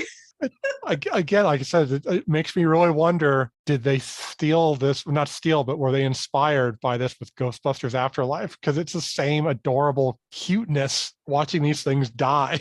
So back in the attic again now, Sarah gets attacked by a demonic-looking angel doll, half her size. Linda gets attacked by this crazed stuffed bear doll that chomps on her arm. I couldn't tell what was creepier, the bear or the Jack in the Box. Both like on that level of creepiness were, oh. Agreed. Tom tries to help them, but he gets jumped from behind by a small evil robot with sharp scorpion-like claw-looking things, and he's yelling, and he goes, "You've got to be kidding me." I'd be thinking that too. It reminded me a little bit of another 80s horror movie, which I wonder if he was inspired by, Puppet Master. Oh, totally. Because he's like seems to be into those obscure 80s horror, and the toys in this had that Puppet Master creepy vibe to them. Well, he did grow up on the same things. I mean, his IMDb says he's 48. So yeah, so he's about the same age as us. He grew up watching the same stuff. Yeah, that tracks. So in the kitchen now, two of the gingerbread men, still on fire, run at Howard. He shoots one, and then the other one jumps, going, ah, and he's like coming at him. Howard just closes his eyes because he's out of ammo to wait and see what's going to happen, and nothing happens. And then we quick pan, Howard opens his eyes, and we see the dog sitting there chomping, licking her lips. So the dog came in, clutch moment, ate him mid-air, mid-jump. Dog is the MVP of the movie. The only two problems I had with the scene were, one, what the hell was Howard so afraid of a flaming gingerbread man? What was it going to do? There was no teeth. It had no weapons. What was it? I mean, just like flick it off and like, that's it. And then two, that dog just ate fire. And also that dog seemed like a big, lazy bulldog or English bulldog. And he didn't seem like he'd be quick enough to grab that guy midair like he does, but okay. So we cut back to the attic, and all the adults still under attack by their various toy monsters. Tom and the robot are tussling. Sarah gets strung up by Christmas lights and being hung by her neck. Oh my God. Linda losing her fight with the bear until she sees one of her girls out of the corner of her eye laying on the floor. She gets a burst of adrenaline, kind of like Shara was talking about in Jingle All the Way, when the parent gets that fight or flight, like, we gotta save my child. So she grabs an icicle from one of the beams there and jams it into the bear's eye. Green ooze, pus just goes everywhere, and she chucks him over the railing. That was so gross, but so beautiful. It was so gross, but I was giggling the whole time. I loved it. So she grabs the axe, and on her way to her child, just in like a Terminator kind of moment, just walks right by Sarah and cuts the strings, dropping her, releasing her from her hold. And she sees that Jack-in-the-Box trying to escape through the air vent, which I thought was weird because A, this Jack-in-the-Box is fucking huge, and B, how big is that air duct from their attic to the rest of their house? That didn't make sense to me either. Yeah, no, it felt like you'd expect that in like an office building, but not in a house. Yes, now I'm no architect, but that didn't seem right to me. Yeah, not at all. But it's there. He's slipping into it. He gets away. Linda finds Stevie on the floor there. Sarah tosses the robot off of Tom, and they shoot at it a few times. Then they hear Max screaming, so they all get away and run down to the living room. They discuss what they're going to do.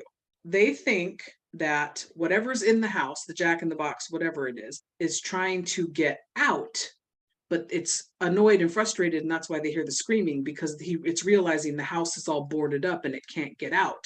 So what confused me about that was we saw them board up the window downstairs. Okay, that's what I was going to ask you, if you thought the same thing. If they didn't really show them boarding up anything else in the house. No windows, really nothing. It's like, so that kind of confused me as well. Like, how is it not being able to find an exit? Especially when it went into a vent. The vent goes somewhere.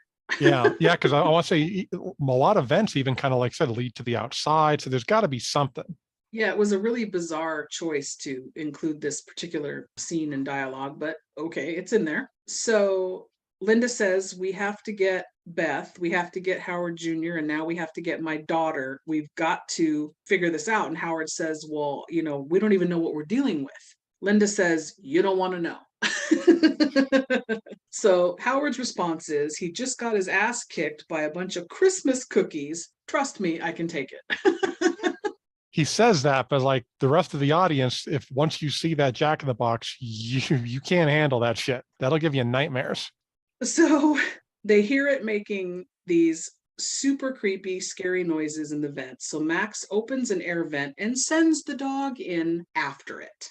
Everyone hears the screeching, the barking. The dog is yelping, which I didn't like, and the ceiling cracks. Yeah, I'm not a big dog person like you are, but even I was kind of like, don't let anything happen to the dog.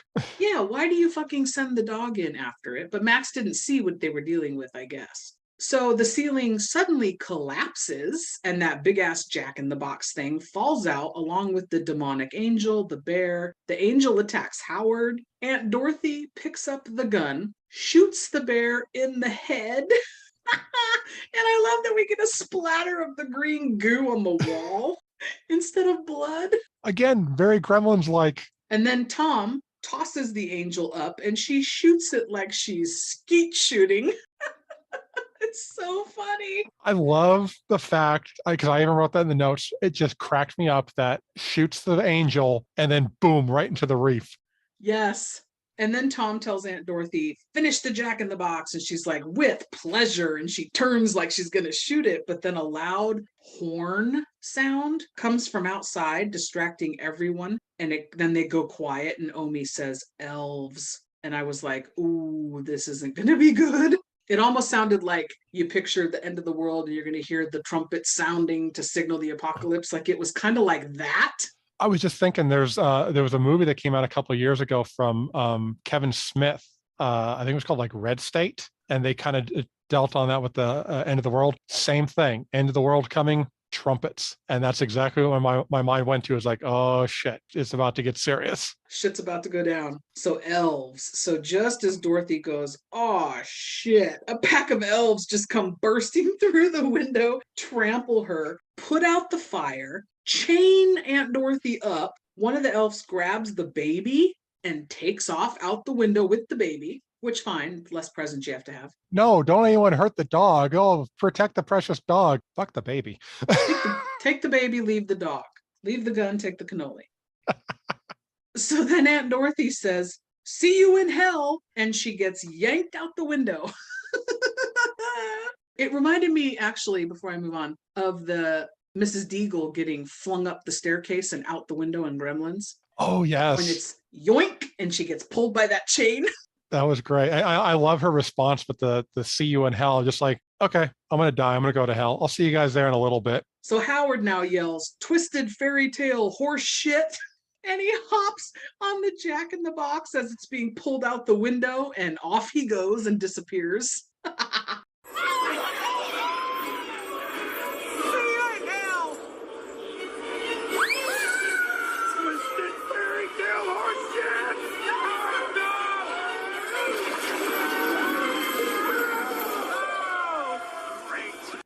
The elves now have Tom, Sarah, Max, Omi, and Linda all pinned up against the wall, and Jordan, Stevie, Jordan's gone. And they're pinned up against the wall, they're taunting them, and they suddenly stop when they hear another loud horn sound and some howling, and then they all turn and leave quickly. Very creepy to me, very effective.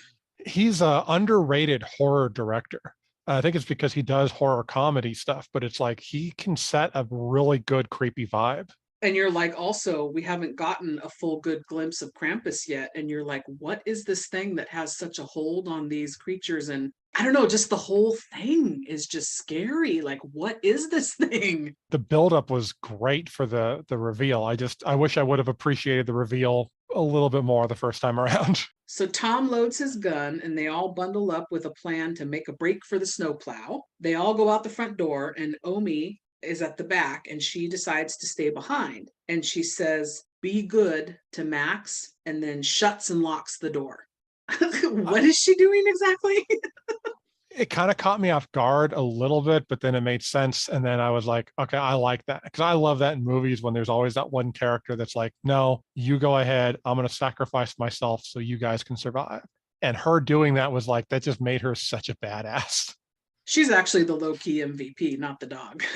No, she's not even low-key about it. She's just hardcore. The best thing. I mean, the only thing that would have been better is if like it would have been lock the door, turn around, there's that 80s action music going on, and like she's cracking her knuckles and like, all right, I'm gonna fuck Krampus up. Oh my God. So Max tells his dad, Omi's trying to help because Tom is like, try open the door and banging on the door. Max is like, she wants to help. She wants to face the Krampus. And then they hear it kind of land on the roof. So they all bail. And then my thought was, like you said, she wants to make the sacrifice. But Max conjured the Krampus, even though she conjured him years ago. This isn't her battle right now to fight. This is Max. So that didn't make sense to me. That was the only thing that kind of bothered me about it, was that obviously she knows what's going on and how to stop it and everything. So why doesn't she tell Max that at some point instead of just being like, okay, well, no, I'm going to buy you guys time. Like even a little thing of like, at some point, if they would explain that Max has to come to it on his own, that would be acceptable too. Just give us something to explain it. So inside, the power is fluctuating on and off, and Omi watches as the Krampus cracks that fireplace and comes on down. And it makes sense that he's got to crack that wall open, because you see in him, in his full glory here, just how gigantic he actually is. Even though I never thought Santa could fit down the fireplace either, but this guy's twice his size. No, this guy looks like he ate Santa. And some of the reindeer. So we get to see him in all his glory. He's got the big coat with the hood, chains, his horns, his big twisted ram-looking horns, his hooves, his long fingers with claws. He reaches out, touches Omi's face, and then we can see he's got this gross, long, slithery tongue for a second. He is just, his face is, we don't really get a good look at his face, but you can tell it's twisted, like it's not quite right. I think the disappointment for me comes from the fact that most of the other Krampus stuff that I've seen, it looks like a demon. You know, it's got the goat head of some kind, or, you know, something like that. And this didn't have it. And so I think that's where that disappointment was like, I'm not feeling the look. Now starting to kind of understand what he is. I'm like, okay, now I can appreciate the creepiness, what you were going for. So Krampus opens his bag of things here, and it appears that there's a bunch of toys inside and they're alive. And we cut away before anything can happen. And we see the snowplow. Everyone's getting to the snowplow. And then the creature under the snow starts to attack them. We get a moment of Tom telling Sarah and Max that he loves them and he needs them to go get to that plow. And he sacrifices himself to the thing under the snow to save his family. That one surprised me a little bit, because I honestly thought it was going to be Tom and Max at the end. I thought there was going to be those two against Krampus at the end. There's always the two survivors. So Tom sacrificing himself did catch me off guard a little bit. And like, oh, damn, okay. I didn't see that coming. The movie keeps you guessing. It really does. That's good. So Sarah puts the kids into the plow. Linda gets taken by the creature in the snow. Then Sarah gets taken too. So it's just Max and Stevie alone in the plow. They get attacked by elves coming through the window, and Stevie gets taken away. So Max gets out of the plow, comes face to face with Krampus, who hands him his torn up letter from Santa, crumples it up and chucks it at him. And he hands him one of those jingle bells engraved with the word Krampus, like Omi has. And in his mind, we get to hear the voiceover narration of Omi saying to him that the bell is a reminder for when all hope is lost and the Christmas spirit dies. So next, we see Max following the Krampus caravan down the street. He calls Krampus an asshole and says he takes back his wish. And for first time viewing, you're like, well, that ought to do it, right? You confront the bad guy and say, I take back my wish. Like Freddy Krueger, I take back every bit of power I gave you. I was expecting that to be the end. I really was. I was like, oh, okay, now I see where this is going. This is going to have that happy-go-lucky ending. He's going to take back the wish. Krampus is going to fall into the pit, or something's going to happen. So he yells at Krampus, says he takes it all back, and he orders Krampus to give him back his family. He tosses the bell over, and it hits the ground, and then the ground starts shaking and collapses into what looks like a fiery lava pit. I'm guessing the pit of hell. Does Krampus have access to that? That was the thing that kind of shocked me. I mean, the little research I've done on Krampus over the years, I didn't know he was a demon, and then he lived in hell. But I guess, maybe apartments are cheaper there. It's a nice place to visit, but you don't want to live there. So Krampus climbs to the top of this pit this volcano looking thing that's come out of the ground. And the elves bring a chained up Stevie up to the lip of the pit there. Max pleads with Krampus, saying, please, I know you can fix this. Give them back to me. Take me instead. Here's Max making his sacrifice. Finally, because he's the one that conjured him in the first place. This is what we've been waiting for. He's making the sacrifice, saying, don't throw her in the pit. This is the cousin that ripped him a new one and embarrassed the shit out of him today or over the last couple days. And you're willing to sacrifice yourself to save her.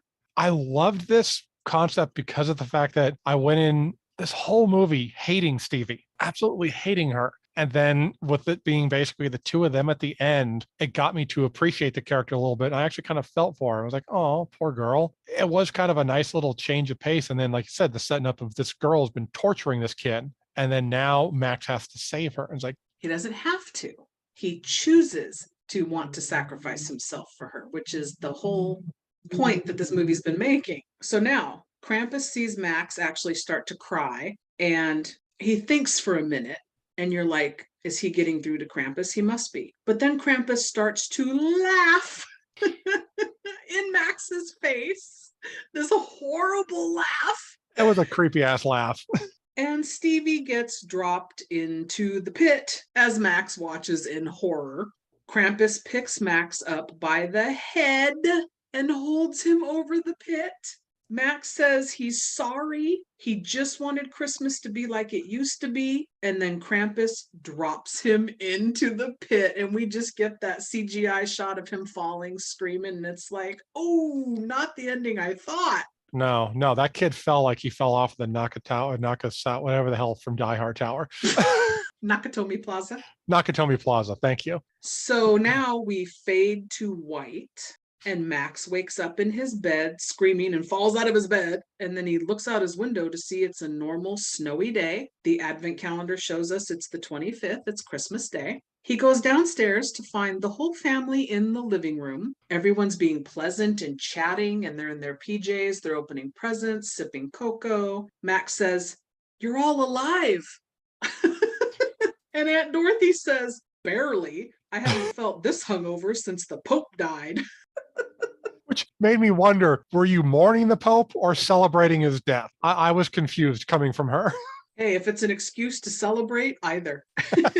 So Sarah and Linda pass out gifts, and Max tells his dad that he must have had a bad dream. Omi passes out the hot cocoa and says Merry Christmas to Max and kind of gives him a little smirk.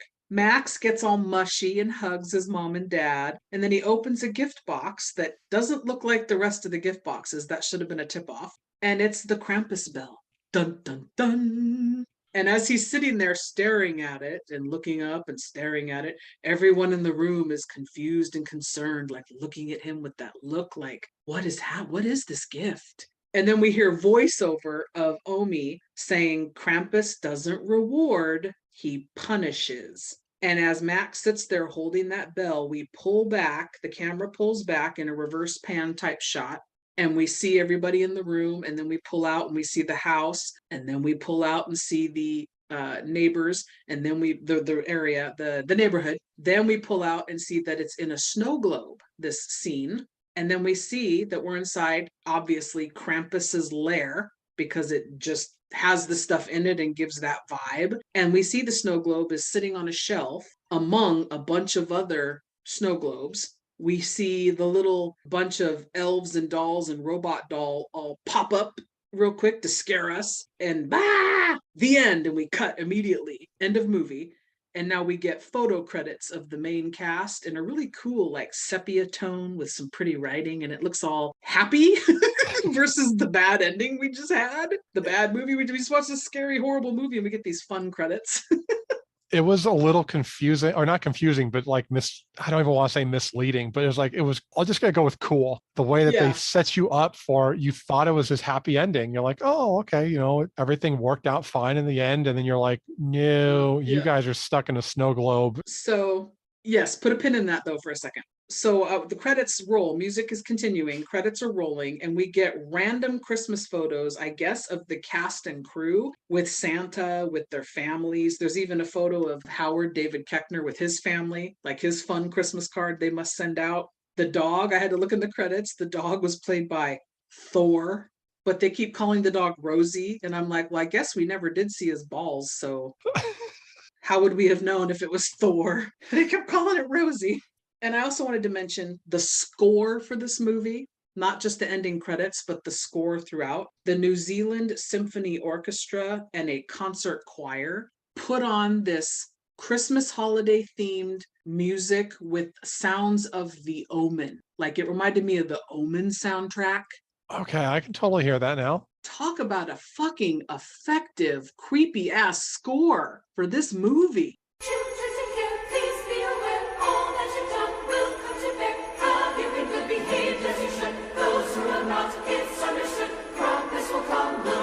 He's such a good director because he, like, everything he puts into it, everyone he works with, he brings together this great team. So like I said, you get great music, special effects, actors. I mean, the guy deserves a lot more credit than he gets.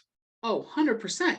All right, so let's jump to 3 questions. Oh, unless there's something that we forgot or didn't touch on that you wanted to mention. The only 2 things were, one, we skipped over it in the beginning of, I laughed my ass off at the Christmas photo that she was hanging up when you realize that creepy Santa is checking out the teenage daughter. I was like, oh, that is so perfect. It was so awesome. You're right. I forgot to mention it. And it's like, that's the photo they picked.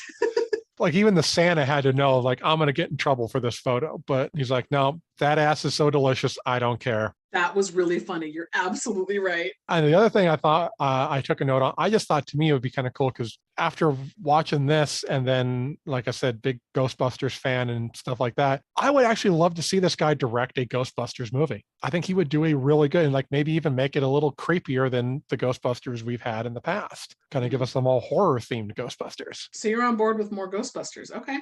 Oh, hell yeah. I love Ghostbusters. I love 3 Ghostbusters movies. We will not mention the other one. All right, so let's jump to 3 questions. Question 1, what is your interpretation of the ending of this film? I don't really know. I mean, you sort of mentioned it a second ago. Like I said, it kind of had that false ending of it. Felt happy, like, okay, this is a happy ending, and then the pullout in the snow globe was like, okay, no, this isn't. This is dark. They're basically kidnapped now. But then, like, the more I think about it, I'm kind of thinking like, well, in a way, does Krampus essentially give these people what they want? He wanted an old school Christmas like it used to be. Yeah, they're trapped in a snow globe, but they're in the house together, sharing good memories, time. So I don't know. It could kind of go either way. It felt like it's an ending that's up to the audience to decide how you feel about it. That's why I wanted to know how you read it, how you feel this movie ends. Yeah, I'm kind of torn between it being a bad ending, but then also I could see it being like Krampus essentially does give the kid his wish. But you're saying the events of the movie actually happened and they all got dropped in the pit, which meant they're all in essence dead or in limbo and they're trapped in this snow globe now together. Exactly.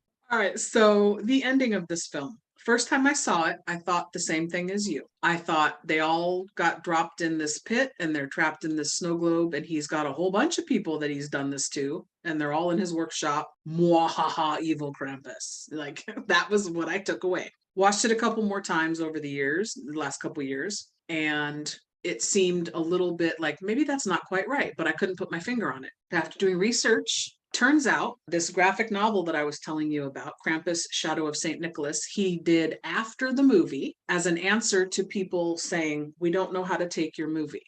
It's a prequel, so it explains Krampus, it explains the snow globes, apparently. I haven't read it yet. But I did look up an interview with him, and he says in the interview popped up on Looper, so I don't know who did the interview, but it says, according to the graphic novel, the family is not actually trapped in Krampus's workshop forever, nor are they in hell. The snow globes are merely a monitoring device, much like a hidden camera, that Krampus uses to spy on the families that he has spared. The bells are given to the children who have survived his wrath, and this is a way for Krampus to make sure everyone continues to participate in the joy of the season, or else. That is a cool interpretation. I like that. Okay, I like that. My one problem is maybe he should have planted that seed in the fucking earlier part of the damn movie. There was no snow globe. It's like, give us something to explain that. And this is why I think the ambiguousness of the ending, why it only has a 51% audience score on Rotten Tomatoes. I think people enjoy the movie, but then they don't know what to make of the ending. That makes sense, because there are quite a few movies where the ending can kind of screw up your viewing experience. Or there's times where like a movie, the ending can save the viewing experience. True. Halloween Ends being that for me. That's for another day. But yeah, so I can see that, because it did feel like it was kind of set up for interpretation. Yeah. So question 2. Michael Dougherty gave us the Halloween horror comedy anthology with Trick or Treat. He gave us Krampus for Christmas. What should he tackle next? Not leaving the Ghostbusters that you would like to see him do aside. Yes. What holidays should he give the horror comedy treatment to? The smart ass in me wants to say Arbor Day. You want to see some stuffed beavers attacking some trees? Exactly. I think that would be freaking awesome. But going off of something that he said that was mentioned in the movie, I would love to see him do Easter. Because when Howard uses that line of like, a big ass, Easter rabbit, killing things, was like, that would actually be really awesome to say. Okay. I'm with you. I think he could pull off anything he puts his mind to, because no matter how crazy, I mean, when you can do Godzilla, King of the Monsters, Godzilla versus Kong, these big budget, crazy movies, and then do something silly like Krampus or Trick or Treat, which are a lot of fun and obviously much smaller budgets, he can clearly do it all, in my opinion, in this realm. I think he really needs to tackle another holiday movie for sure. He definitely does. I would love to see more. He's so good, and especially because like movies like this don't typically have a good story. So he was able to deliver this and give it a good story and make you care. And it just, the man blew me away. And then, then he goes and does like big Hollywood crap like Godzilla and everything. And like, damn. All right. Question 3. If you're Max and the scenario of this film requires that you don't actually all survive, you have to sacrifice 3 members of your family in order to stop Krampus and come out of this, who bites it? Who do you throw to the wolves? What 3 family members are you giving up in a heartbeat to save your own ass? Okay, so like I'm actually Max, so I have Max's family. Correct, and you've got to give up 3. Howie Jr., that little turret's getting flushed. I'm gonna say Jordan. I mean, because Stevie grew on me. Like I said, when I first saw her, I thought she was a boy. Then by the end, I was like, oh, okay, no, she's kind of a cute little girl. All right, so far we got 2 of the cousins are taking a hike. Who else? Who's the 3rd? I am sorry, but the baby's gone. Well, to be fair, everyone else was enjoyable. The baby just sat there and shit himself most of the time. So it's like, he's too young to know. So. Okay, my list is exactly the same as yours. Number 1, it says mouth breather, because what the hell is he actually contributing to society? And then number 2, I have Stevie, not Jordan, but girl cousin, same, because they're just a cousin. You're not going to miss them that much. Come on. And then number 3, I was torn for a hot second between other cousin and the baby, but I ultimately went with baby because it looked like it wasn't even a year old. You couldn't have been that attached to it.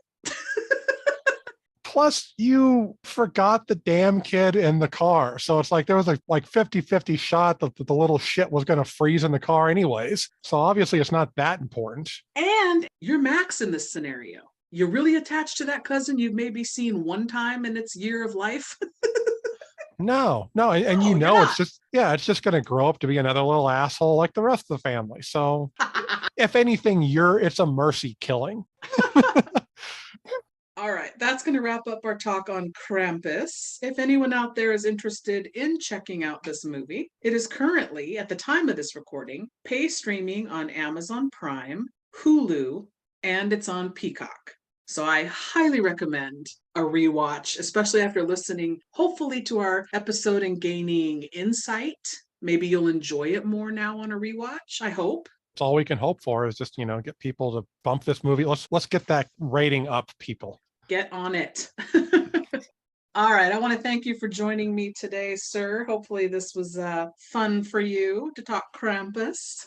This was a lot of fun, especially we got to talk about something that wasn't an utter piece of crap. That's always enjoyable. Agreed. We need more of these in the new year. And thank you, listeners, everyone. We want you to hop on socials and interact with us. Let us know what you thought of Krampus. Let us know what you thought of our interpretation of Krampus. And on that note, we will see you all next time. Goodbye. Okay. Merry Christmas, Max. Wow. What's this all about? It's nothing. Just Merry Christmas. Oh, well, Merry Christmas to you too, Max. Merry Christmas, son.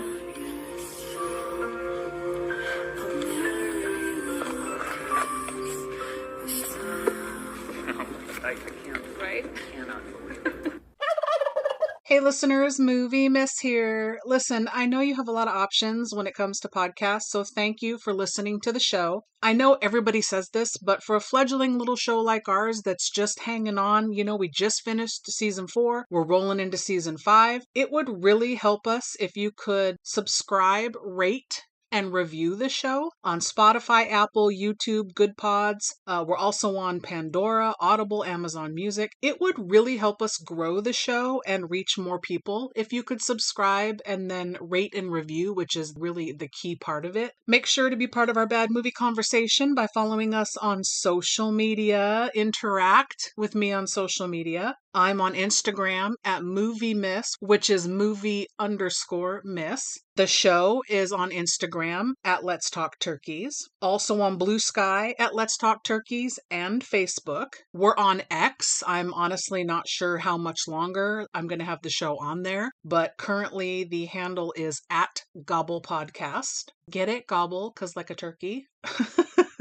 You can also chat with like-minded bad movie lovers in our Facebook discussion group. And like I mentioned, we're rolling into season 5. It is 2025. The show, it's been a wild ride, still going strong. So if you have a movie that you would like to hear covered on the show, let me know by emailing direct at letstalkturkeys, all one word, at yahoo.com. Also, hit me up on socials if you want to be a guest on the show. Always looking for guests. I can assign you a movie, something we think is fun, or you can bring a movie that you think is a bad movie if it has a low Rotten Tomatoes score, or you just really don't like the movie but you like to talk about it. That's half the fun, I think. Again, this goes without saying, but I'm going to say it. Without you, the show wouldn't still be kicking around. So thank you so much for hanging in there with us. I'll be back. Get the fuck out of here. No, I cannot. Get the fuck out of here. Get the fuck out of here. Why don't you get the fuck out of here? Get the fuck out of here. Get the fuck out of here. Get the fuck out of here. Get the fuck out of here. You're still here? It's over. Go home. Go.